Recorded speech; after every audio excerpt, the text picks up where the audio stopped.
Those unable to view flashing images, be advised.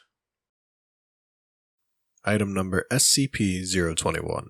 Object Class: Safe. Special Containment Procedures. SCP-021 is an obligate parasite of the human body. Containment, therefore, is no more difficult than containing an adult human. Most cells will suffice.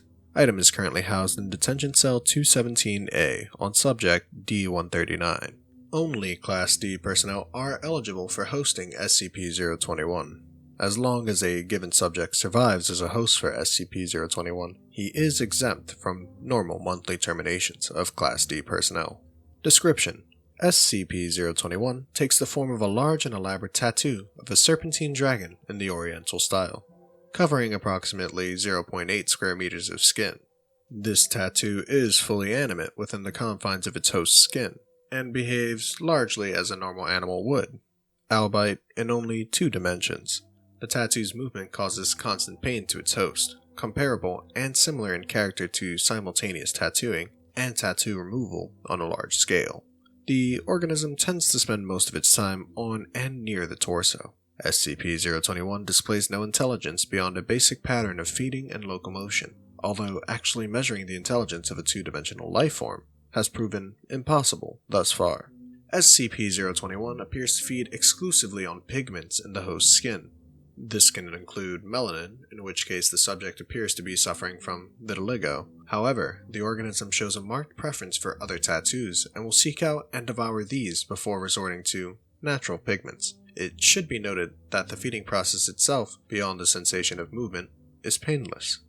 Normal tattoo ink supply simply vanishes as it is eaten.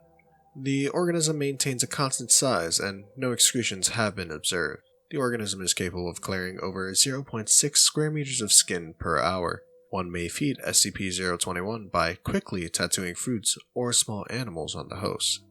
SCP-021 can be transferred between hosts by various forms of physical contact, with differing rates of success. In the case of successful transfer, the organism simply swims from one person to the other. Sexual intercourse appears to be the most reliable method of transfer, with a 93% rate of transmission. However, due to the severe pain involved, this is less than ideal. Contact between 2 open wounds is generally preferable. Transfer is more complicated in deceased subjects, though not unreasonably so. The organism suffers no ill effects from the death of its host and continues to consume pigments. Transmission between species is unknown.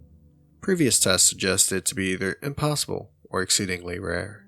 SCP-021 does confer some benefits to its host. The tattoo has been proven to accelerate the release and reuptake of epinephrine and decrease lactic acid buildup, providing boosts of strength, confidence, and pain tolerance in stressful situations, and reducing the usual after effects of weakness and fatigue.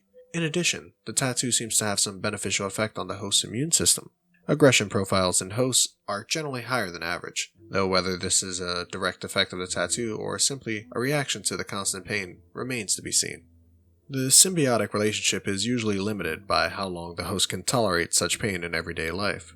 This has culminated in suicide in a number of subjects. In rare cases, hosts have also fallen victim to fatal skin infections. SCP-021's origins and nature are a mystery. Tracing its transmission from host to host is hardly feasible within the confines of secrecy, and the organism could well be hundreds of years old, if not more. Nevertheless, SCP-021's captivity is one of the longest in the Foundation's history, at nearly years, and has been very educational thus far. Current research focuses mainly on observing the characteristics of life in 2 dimensions. Well, it's a good thing I'm not D-Class. Sounds incredibly painful.